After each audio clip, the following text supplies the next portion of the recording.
more than 90, just like these side wedges on at the ankle, more than 90 degrees. The first fall on his backside with his weight is behind him. The second one has to adjust his joints to get the weight over his center of gravity. That is here. The third one locks his knees back, and the fourth increases his lumbar dose. So you can see each one. This is Theo's Theo was a young man I met when he was 18. So how many of you here have a baby diagnosed with under 2? Diagnosed with, okay. How many of you have an adult diagnosed with DYRK1A? Okay, so this is for everybody. You can prepare a baby for good gait. I worked in early intervention with 4 years. You can prepare a baby for good gait. And also, you can change an adult who's been walking for years in an abnormal way. You can definitely make changes. Okay. All right, so Theo's mom, Carol, used to call his feet Barbie feet, which is very good description. Say again? Barbie feet. Barbie feet, yeah. Oh, maybe no. So, okay, here we go. He has elevated toe extensors, and he's using those toe extensors way too much. He wants to tap his feet. It's the toes that hurt him. Yeah, his metatarsal joints are rather bulbous, because that's where he takes weight, and that's where the action is. I don't know if you can tell, but his heels are not under his knees, okay? Even though his hamstrings are relaxed, he cannot get those heels under his knees. And he has high arches. Okay, this is what it looks like in standing. This is about a year later, I believe, or maybe 2 years later. He gets full foot contact. He's heavier. What I found, I come from a toe walking family. As children get older and heavier, they come down a little more. So he's getting full contact, but what's happening is his heels are going out. They are not under his knees. That's future call for pain. So if any of you guys do it, moms and dads, you might want to work on that. Also, his arches roll into the floor, so he gets nice, stable full foot contact. He's in the A stand, so letter A, okay? A lot of weight on the inside of his knees. So what I'm trying to tell you from these past 2 slides is all these compensations for toe walking weed out his pain as we get older. Joint damage from overuse in the wrong way. Our joints like to be used with good alignment. Bad alignment becomes pain. Even with elevated toes, they become pain over time. So you want to get your kids up their toes. It's also more stable. Okay. Now, what does this look like? I'm going to try and see if I can get the video to mine. I don't have an arrow. Is it? Oh, good. Oh, good. So watch. He has rigidity. The leg doesn't want to free swing. The arms don't want to. And look at his head. I'm looking closer to the box. Watch it. You can barely see it above his shoulders. Okay? And here you go, Yulene. Okay, so before they were working with Bonnie, and I was working with the field of the light. So what I'm working on with him is, so we're going from those cortical developments and involving the behavioral.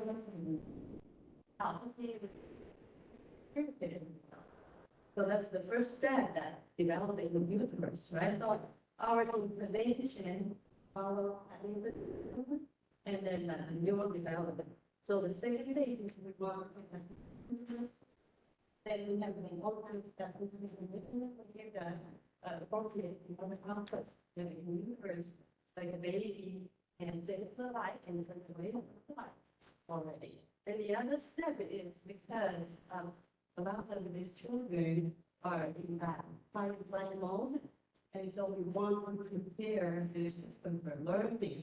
So we work from the cortical level, and the cortical level for learning a lot of things, processing of that information. That you have it. Yep. You can see I have sitting on the side. So then the first step is we want to because we're talking about whole learning today, but I was talking about, I want to address on this. We address one sensory system at a time. And so I would prefer then to learn, people talk about sensory issues, so we want them to learn about their body.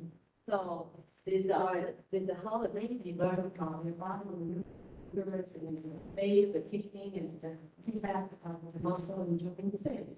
And so we have some different ways we want the child the sensations of those kind of information and joint muscle sense to develop their body concept. And this massage not just developing that the body concept, also help to relax the body, the massage, increase the oxytocin in the brain, and it help relax the body and also social bonding.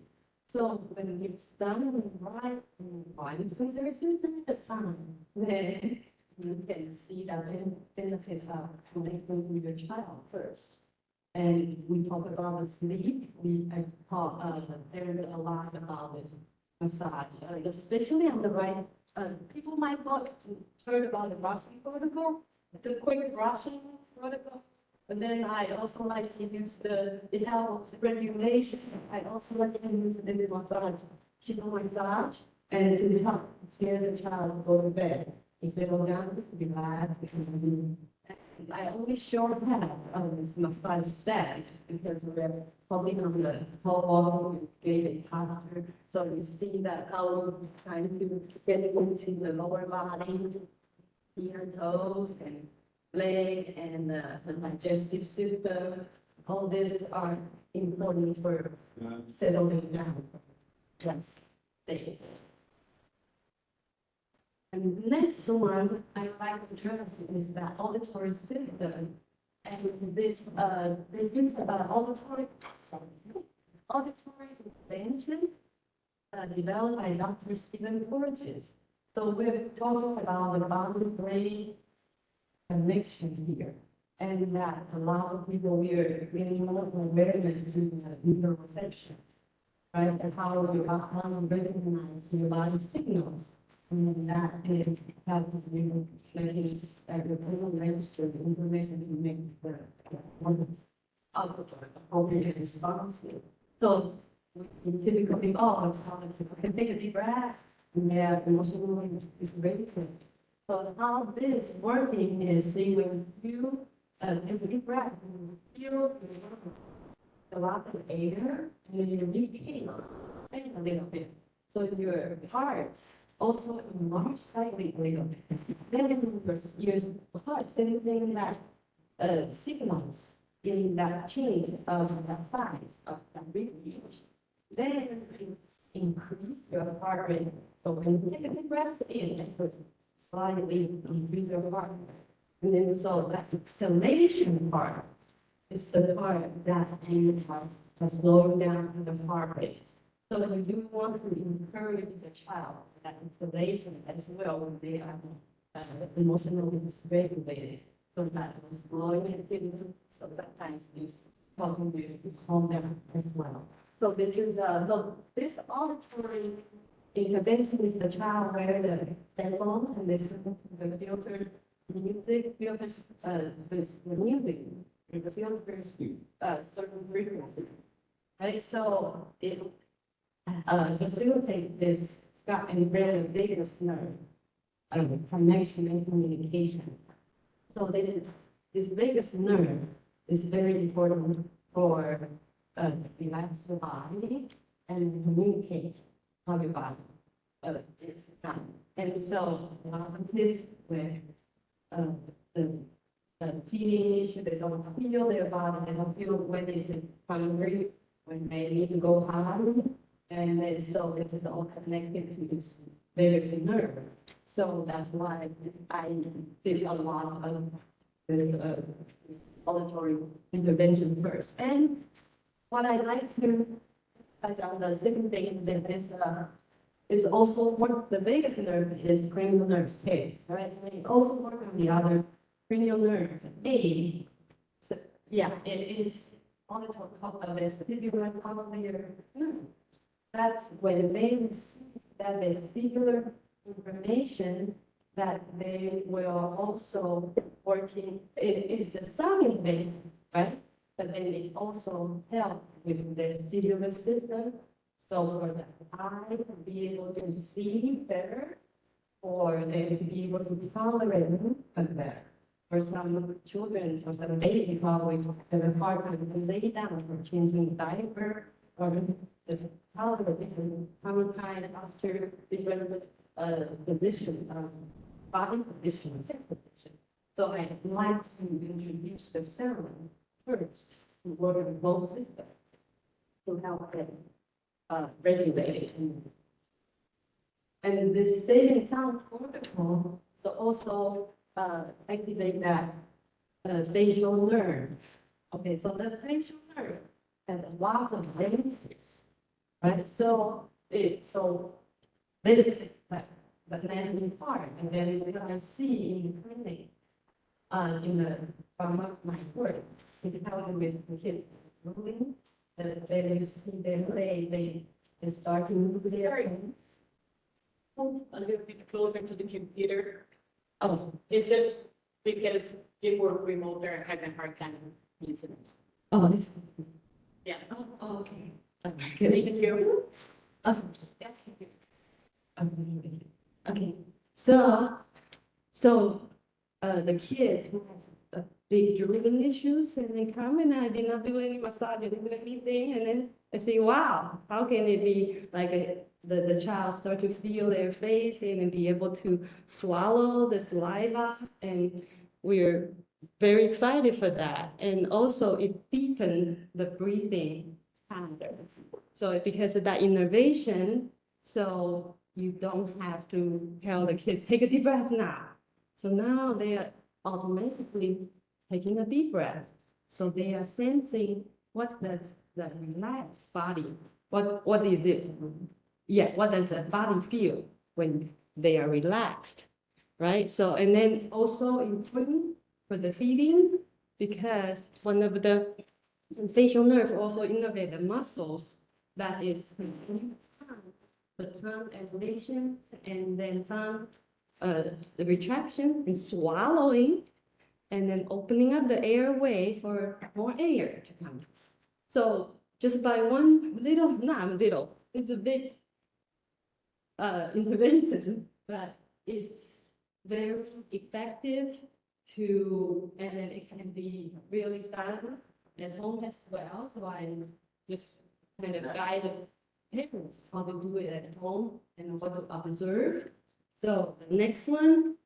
So I'm just, and this is a young man with the autism, and I'm just showing, and then mom's been sending me the video about how they're doing at home. And I said, wow, this is perfect, the video, to show everybody what we see when we are doing this saving sound protocol and auditory intervention. See that orienting response, staying still. And that staying still for me is very important because a lot of time you see these kids come into the room and start to circle and run around. So how do we get them to stay still, right? That orienting to that sensory stimulation and then that facial nerve stimulation, so you can start to see that we stay still. This is the kids that running nonstop in the test last year. Okay, then you will start to see some mouth movement and tongue movement there.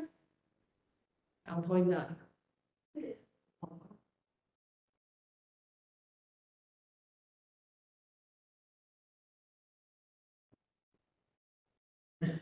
So you can see he's still a little bit kind of trying to feel his body here.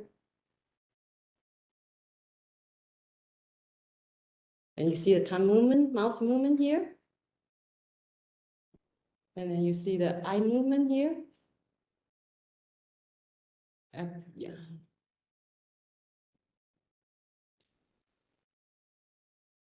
So, and then you see he's sitting more upright, just with like a minute. This is a minute of intervention. So that's why I'm telling the parents, it's not just relaxed music. We want to see that physiology, we want to see how they respond. It's not all the kids can tolerate 10 minutes, 20 minutes. Maybe some can only tolerate 10 seconds, 20 seconds, right?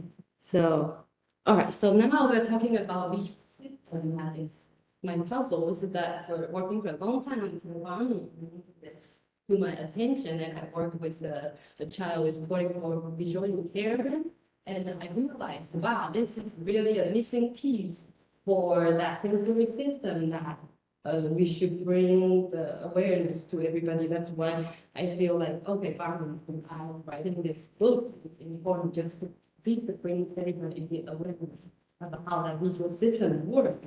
If you want their visual attention, and then if you want them to attention, focus, or to learn better visual learning skills. Okay, now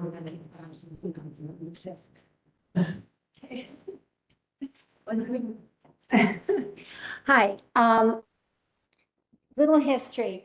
I have 6 kids of my own. One of my kids was born with a thing which required surgery, plus he was deaf and hard of hearing. So I spent years with my nose in books and in Google Scholar and was reading, couldn't find anything about language processing. It's a black box. I hate it. Anyways, so then I found tons on visual processing. Meanwhile, I was doing early intervention, and I had a blind kid who could see, and a kid who could see, according to the doctor, but never saw anything. And I realized they had cortical vision impairment, long story. So I'm going to ask you, who here has ever heard the phrase cortical vision impairment? Show hands. No hands. Okay, good. 1. Yes, 2. Yes. All right. All right, let me tell you, this is probably very simplistic, but I'm just a mom. So cortical vision impairment, you can have good eyeballs, but your processor is not so good, okay? So light comes in, it creates electrical charges eventually. It creates electrical charges, it goes to your processor. It's what the processor does with it that matters.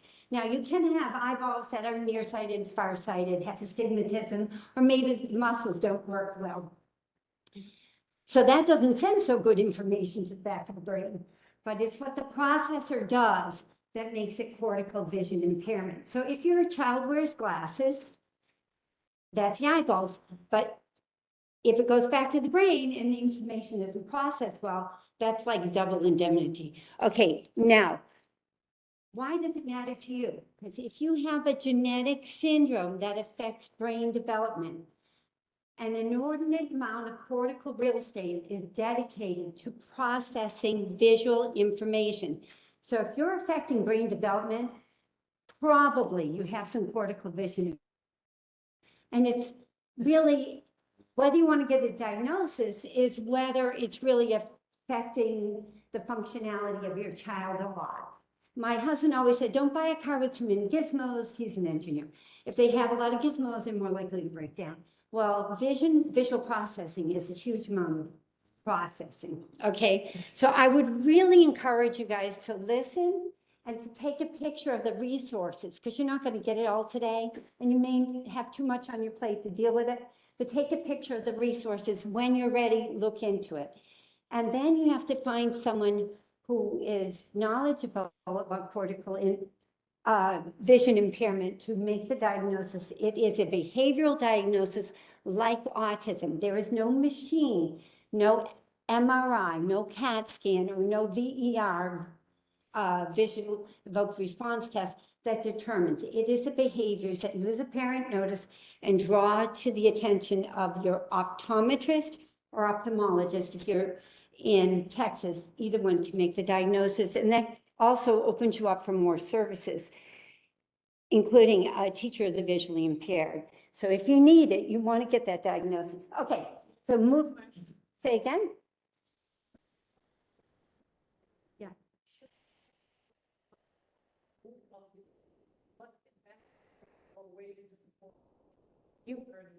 Yeah, I'm pretty sure Texas School for the Blind will touch you unless you have a diagnosis. You've got to get a diagnosis. Okay? Okay. All right. So I'm going through a record-breaking speed, so just ride the wave. I've got the resources at the end. Color preference. This does not mean I look good in blue or that you're colorblind, which I found out one of my kids was when he joined the Marines and couldn't get his specialty. Okay, anyway, all right. Elmo is very popular among my early intervention kids. Part of it was because some of those kids were cortically vision impaired and the red was their color of choice. And same with SpongeBob, which is very yellow. It depends on the saturation of the color. I think it's a highly saturated color. It depends on what the child can easily see. So if you know you're going to show your child a ball that's blue, that they'll immediately look at that ball and give it a lot of attention, probably that's a color preference, and that's how you tell. Need for movement. I'm a PT and I move, you probably can tell. So when I see kids, I get a lot of kids who need movement. They'll come in like this. They're providing movement with their hand, or they'll be buzzing around the room from thing to thing. They won't sit down and play and pick up Legos.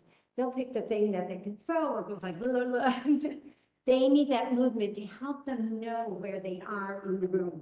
Okay, moving on. Visual latency. Latency means it takes a while.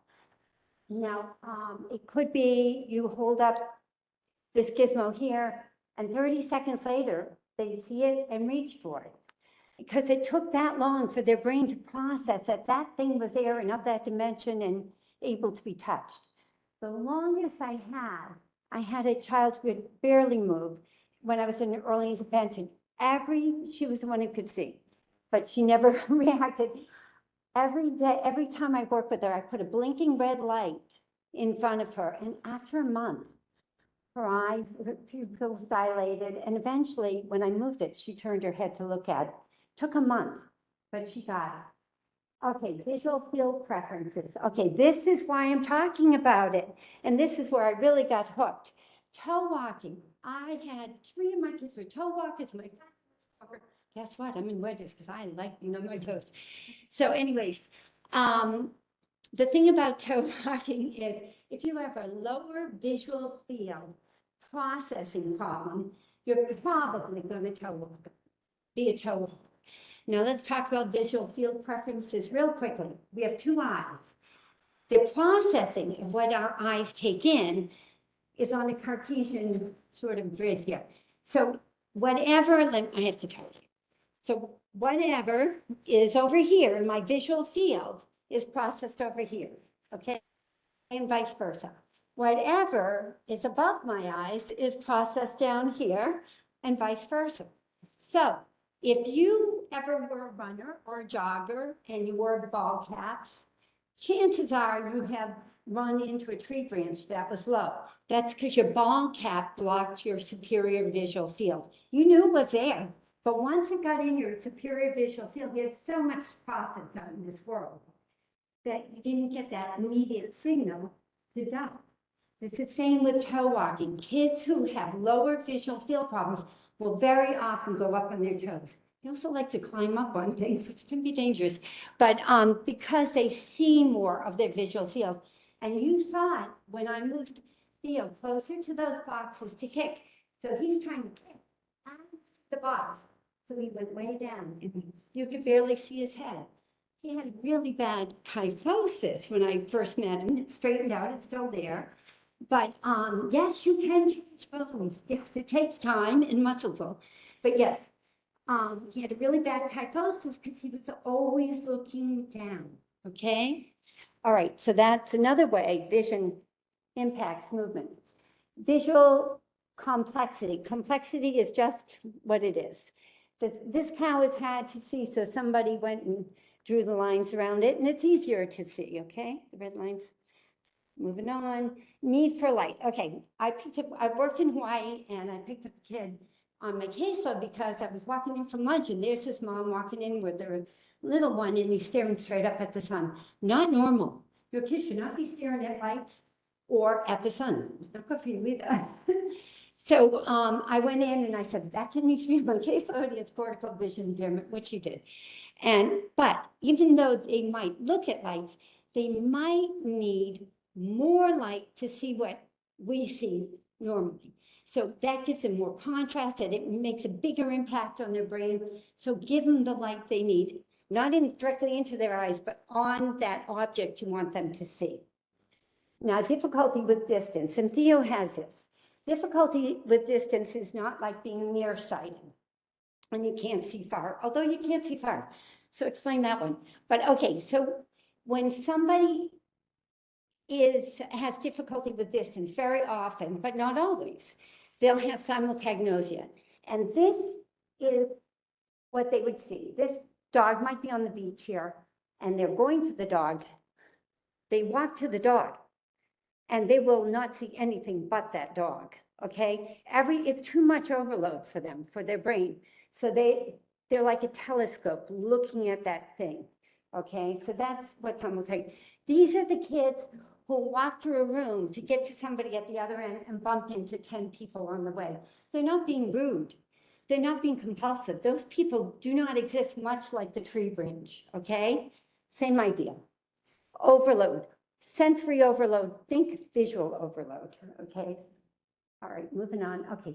Difficulty with visual novelty. Anybody who's raised a baby knows that baby will crawl over stones to get to that new thing, and then they try and stick it in their mouth. But kids with cortical vision impairment may not see the new thing. They may not understand that it's square or whatever. So it just is too much for them, so they don't see it. So novelty is not a thing for them. Absence of visually guided reach. Okay, so this is very classic.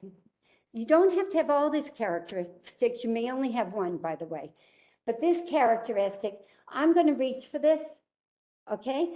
Someone with visually guided reach problems might go like this, or might go like this, or might just go like this and take their eyes up. But the critical point is, at the time the hand grasps the object, the eyes are off target, okay? It may be for the whole reach, or it might be at the very end. But the eyes are off target. I believe, again, it's too much information for the brain at that one time. And I want Yulene to talk because a lot of Here's, yeah, so for the feeding, for the feeding, you can say most sensory experience. So first, we need to see what food that is. Now, and feel it, and you can touch it, and you need to sit properly to be able to chew on food, swallow. And so that is a lot of component, and then if you have that, try to chew and swallow. So that's why I'm getting the video. Hey, did you like this? That's the real push to, and then you think that they were like, they want to do it. And so they want to get out of the chair or watching the iPad, process all of this information. So also, we do not know, they are not their eyes to learn what food that is, to know about what is going to happen. No. So then they speak with the same thing, or comfortable, safe. So safety is number one here, for eating. So the students cannot tell them, okay, and right. So all these visual issues can be affected. I was just trying to show them, like, okay, if you have a very complicated tablecloth, and then they might visually not see the materials on the table first, and if they're sitting there, right? Or they modify an environment a little bit to have a plain or black tablecloth, and then just show one thing at a time. Okay, just to show the very proportion. But I'm working with human speaking issues. Okay, here, this one. And then they're already visually overloaded. And then sometimes cause auditory and the problem with the burn, and it's just too much of a process at the meal time. Thank you. All right.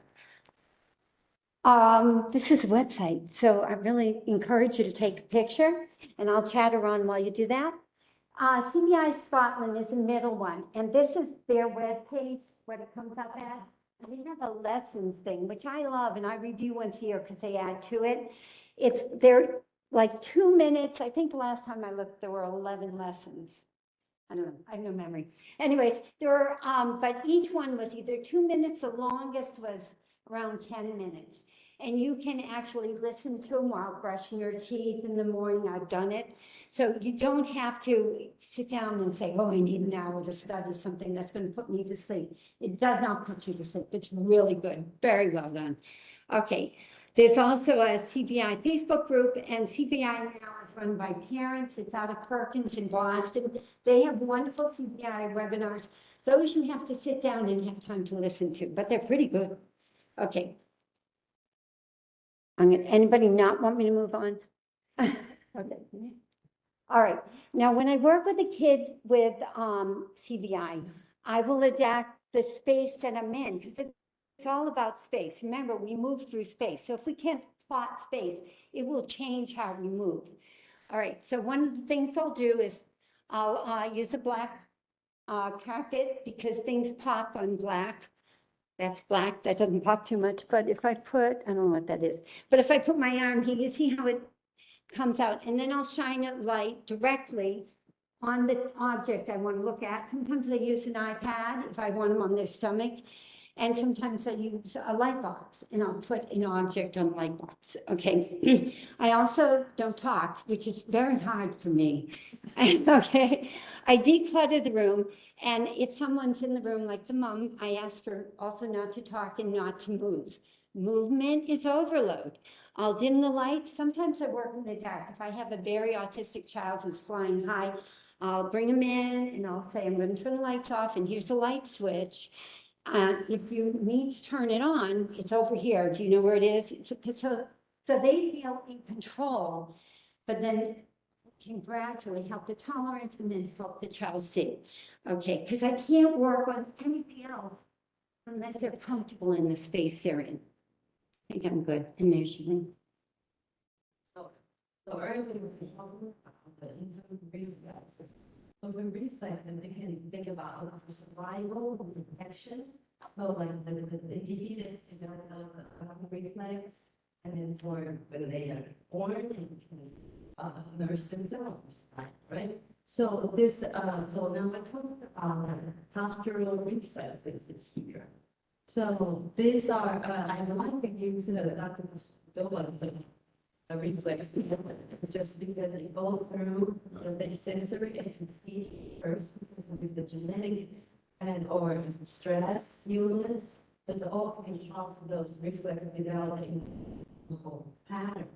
So I like to teach, because with the definition of a reflex is you apply the sensory stimulation and you have a motor response. That's the definition to that sensory information, right? So when you are giving, then I'll give you an example later. So then I like the way she's teaching that sensory information and then giving that red movement pattern to learn that. Because it's a spinal cord, stroke their back and then they jump, right? There's no organizing the pattern. Or the feet, or the feet. You stroke down the other side of the foot, and then it turns in instead of the puppet is supposed to be bending on the toes.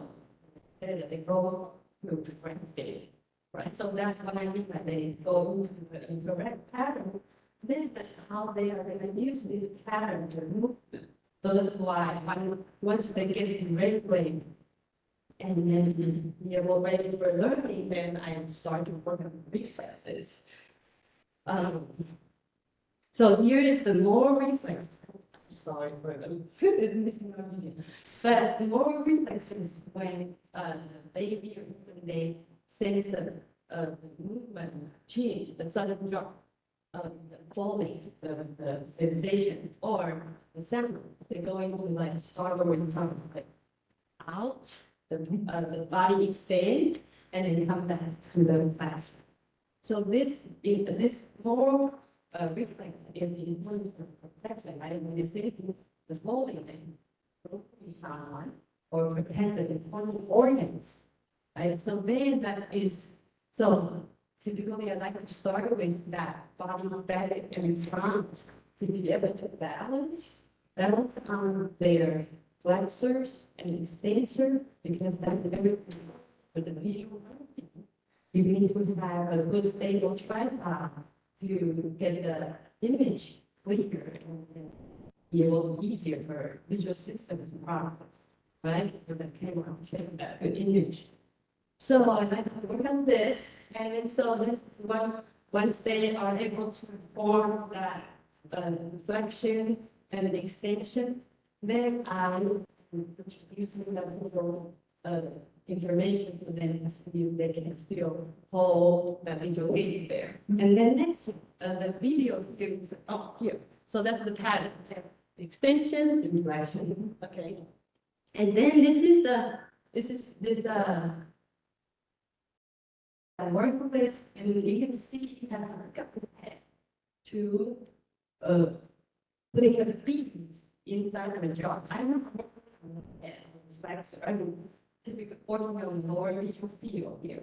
Typically, when you lay down, you want that they should be able to see their head or the feet here, right? Why do they need to pick up their head to look? It's just like why the dog has to see their feet, although the flags to see their feet, right? So he was a whole, right, for a very long time. So, and so that's what I'm just showing you, all this combined together to help that system to integrate and to prepare it for learning a higher level of skills of sports or exercise they need to do.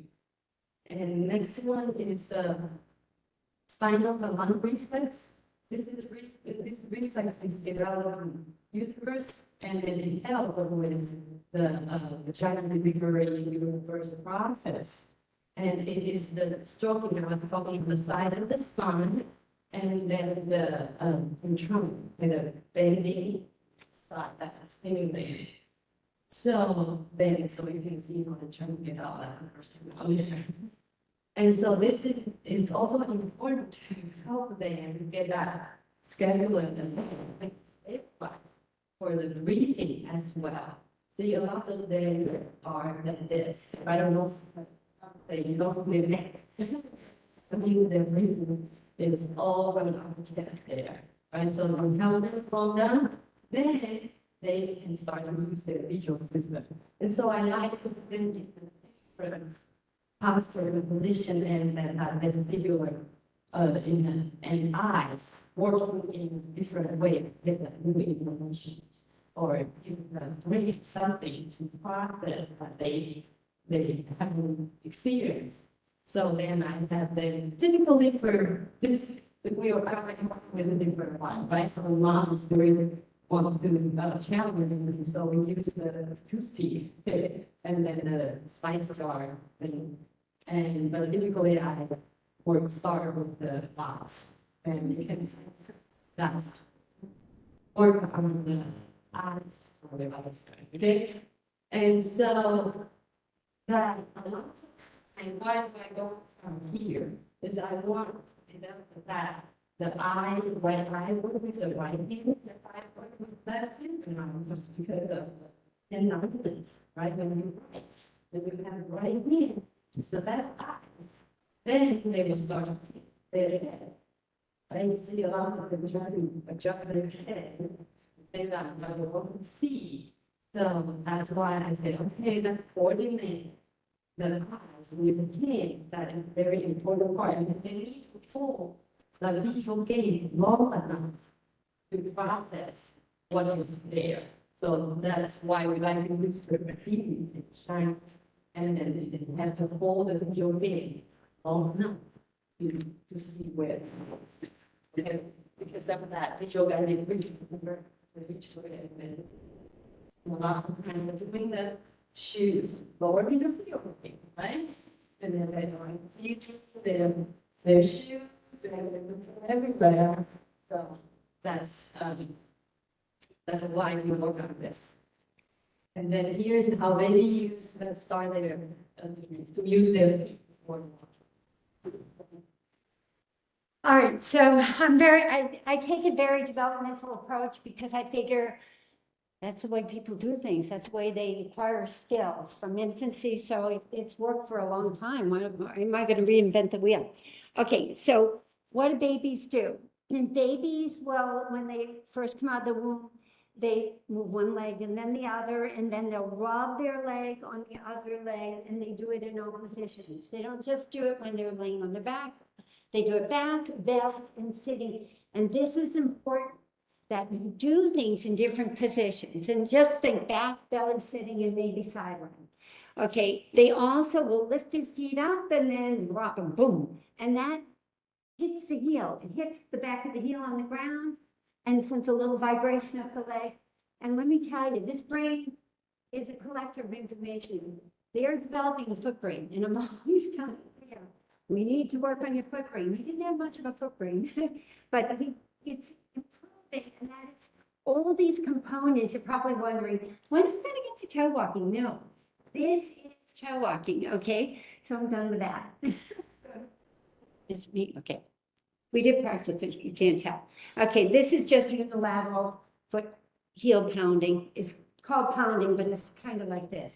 It's not, we're not making grinding bricks here. No. So with the heel pound part, I would like to introduce the reflexes of that grounding reflex or some different movement that is helping with that heel going down and laying down. So remember, sometimes I don't like to just drill certain skills. I like to see what was even earlier development to be there. Help them learn about their feet, learn about the whole dynamic of that posture needed for the foot. So I like to do this rocking movement. And so this is from the training from Dr. Bloomberg, and I added the wall myself. But then it's a lot of time when you're keeping the kids in this position, their heels up and their legs, they don't know how to position their feet in there. So that's an introduction. And then here it is also if the both feet are hard. I start with one leg. This is backwards surrounding reflexes that I use a lot to kind of just prepare your awareness to feel the heels, to feel the whole legs moving and up. So that's how, yeah, you have to kind of position their leg and then feel it. So you want to do it in a quiet place, right? And then the foot rubbing, remember earlier we said, okay, they need to learn their feet. So like to bring that awareness to the leg. And I like to do it in different positions. And so prone and supine, those are all giving the body different movement pattern and different feeling of their legs. All right.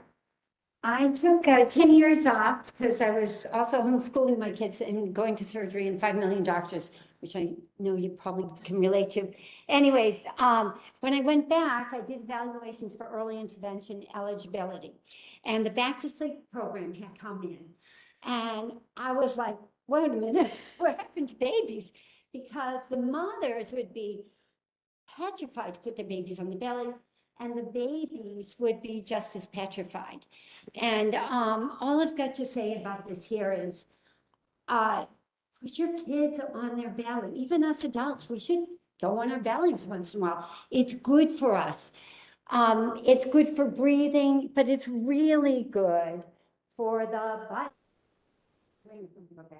The butt muscles, because that's when they develop. You remember the picture of the baby on a bearskin rug, and they have nice rounded butt cheeks. That's where the action happens. They get up to crawl, they pull to stand. You want that, okay?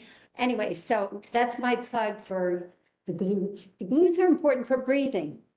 Okay, so Theo, when I first met Theo, I had him lay on the floor and he could not put his head down. He can now, it's not a problem. But he had to have a pillow under his head.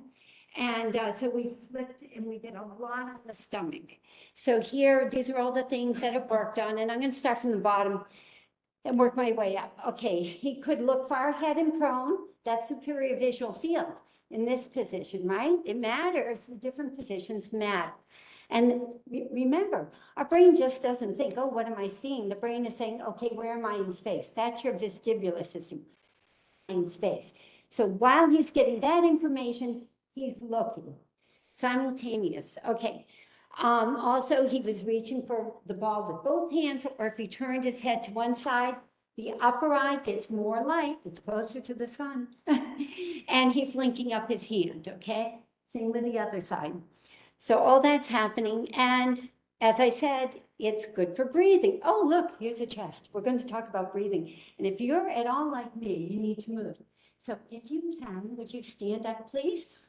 And we're going to play with our lungs a little bit. Now, our rib cage needs to move for good breathing, okay? So if you can stand with your together, with your heels together, some of us can, some of us can't. If not, just make them straight. Okay, I want you to force and put your hands in your ribs and just force a deep breath in. You should have felt your ribs. Now, these are my ribs. I'm short of you, but that's all right. As you breathe in, they separate from each other. They lift up this way, they lift up, and then they separate this way, okay? So that's a lot of mobility. It is called the bucket handle motion. Our ribs move like a bucket handle. When they lift up, they create a vacuum. And nobody likes a vacuum, so air rushes in, okay? Now, you can rest your hands, but you're not done, so don't sit. Okay. Now, the next thing is our diaphragm. The diaphragm cuts us in half axially, bottom to top, and it's fairly thick muscle with really strong attachments. When we exhale, it's totally passive. It comes about here, and it forms a toilet bowl plunger. Pretty picture. And then when we inhale, we use some glucose, we contract our muscle, that big thick muscle, and it goes down below our belly button. And guess what it does? It massages our gut. So when you take a deep breath in, but don't force it, put your thumb on your belly button and your hand on your abdomen and just breathe in, filling your chest, but not forcing. You should feel your stomach move, because as your gut gets squeezed, it also pushes out a little bit, which is a nice movement because we try to hold our stomachs in. Now, I'm going to have you change your ratio of breathing so you can feel what it does. And this will help me calm down and talk so fast. So let's go with me. We're going to breathe in for 3 and out for 3, okay? 3 times.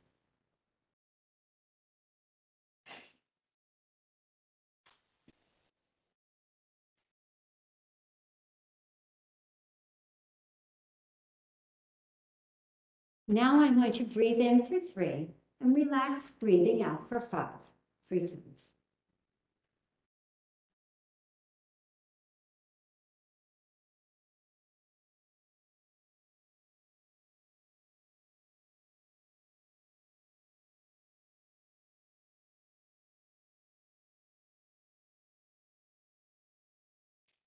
What you've done is you've relaxed yourself a little, hopefully. If not, don't raise your hand, please.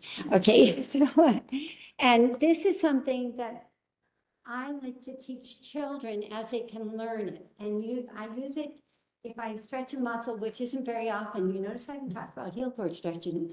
I did that for years. Let me tell you, I've done everything. I've done orthotics, I've done splints, I've done casting. Never touch it now. Anyways, but if I do have to stretch a muscle, I will say stretch and breathe out. Mostly I'm stretching my own muscles. Okay. All right. Now, one more thing I want you to know about breathing. Everybody, you can sit in your chair, look up. Who inhaled when they looked up? Think about it again. Look up. We have a bias, even if you only move your eyes and not your head. We have a bias to inhale. Doesn't mean you don't know, but it's sort of a neurological bias to take an inhale when we look up. Now, just keep your chin straight ahead and try and look down at your belly button, which is impossible. Did you feel your abdominal muscles and your perineal muscles contract? You should have felt that. That's a great way to exercise without killing yourself. Anyways, but also you should have felt the desire to exhale.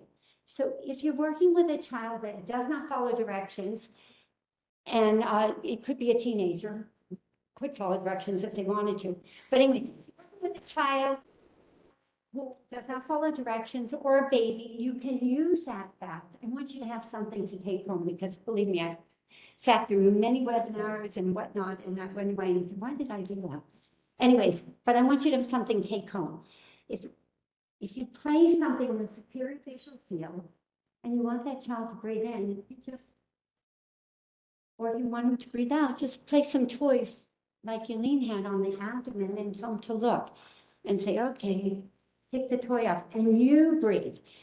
We kind of do, we breathe with other people, okay? So you can make it a little exaggerated.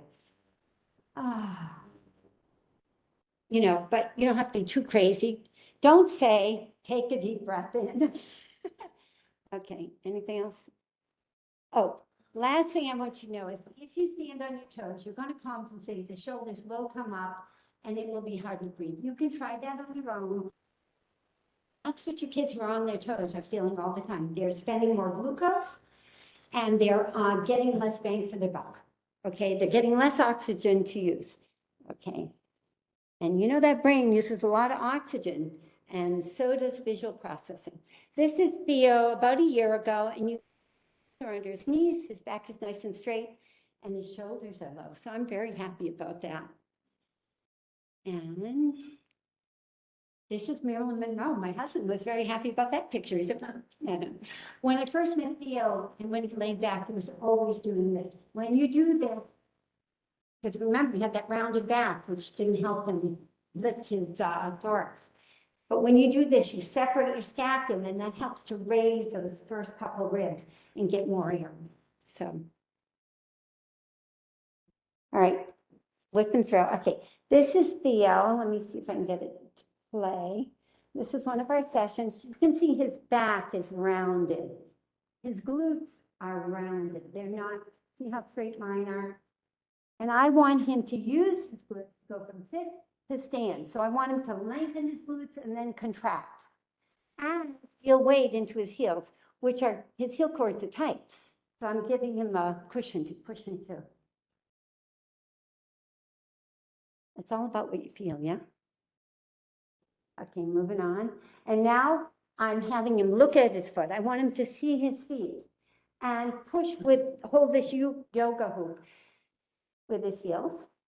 And then we move back to the first activity after that.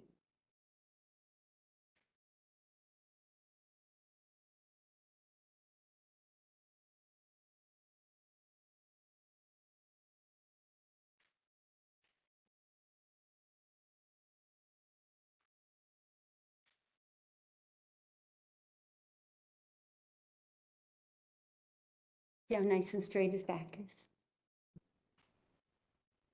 But the shoulders are high.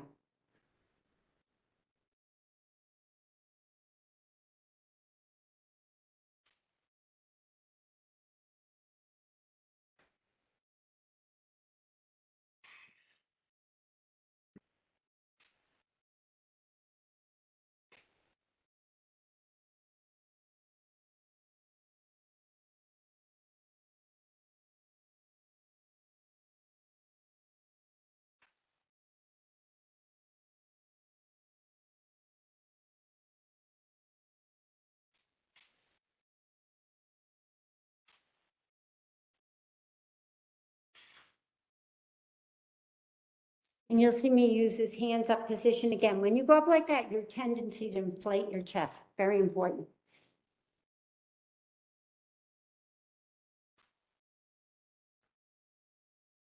That's, wow. Okay, now this is where I'm asking Theo to relax his toes while moving his knees. Because I don't want those toes to hurt, you know, later in life. And he got a wee bit of results, you can see, and then it got worse. So, okay, we were done. Wasn't that the kid wasn't trying? He was, I call it brain sweat. His brain was sweating, but he had fried his nerves. We got our little gift, and then that was it. So we revisit it later, maybe a week later, maybe a month. Am I doing something wrong? Okay, so that was that. Okay. The toes went way up, so I bagged it. Okay. And then, okay, Theo's mom decided, this was a couple of years ago, for him to go to a chiropractor. So I was like, okay, I'm going to get on this boat. So she and I both applied kinesio tape to seat his scapula in the back and to relax his pecs, because remember, it was very much like this. And his directions were to look straight ahead at a mirror. He has a lower visual field processing, which means the top of the foot, and we're even taking next step. So I took that away from him. I told him to look ahead. So I got a pole. Carpet tubes are my favorite tool. You can get them at Ross. Anyways, but so I'm providing forceful movement. I'm providing movement in his visual space to help him know where he is, so he can do what I'm asking him to do. So you don't know how many times I've asked people to do things that you can't possibly do. Crazy. But anyways, and also I ran the floor with him. So let's see what he looks like. Also, when he backs up, that's how he used to walk forward very often. So watch him when he backs up. That prancing up on toes with the arms the same.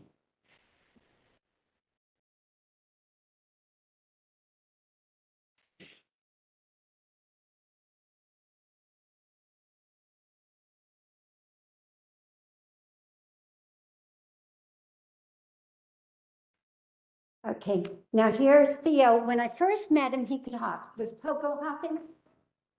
Was Pogo hopping? Oh, I'm sorry. Anyways, and he didn't really like hop land. And I'm asking him to land on a full chest. Oh, hello. The thing hit it. There you go. Here, do you want to back it up? So you'll see here that he's supposed to hop over the rung with that arm up to lift his chest. Okay. That's good.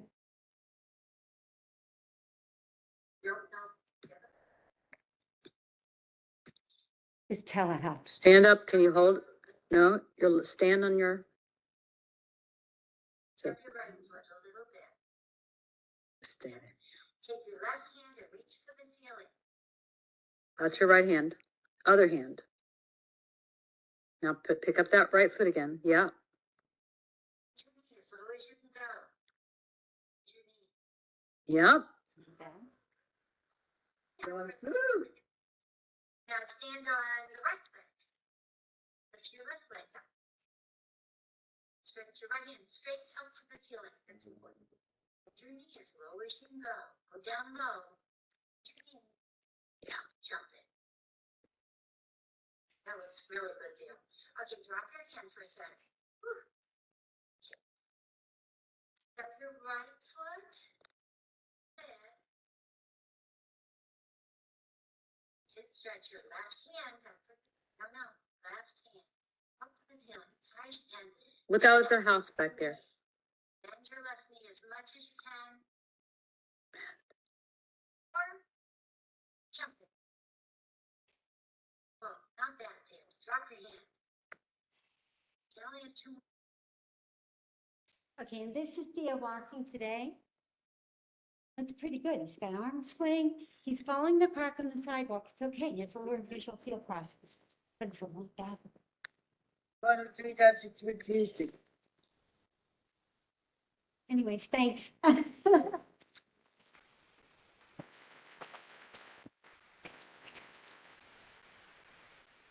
Oh. Does anyone have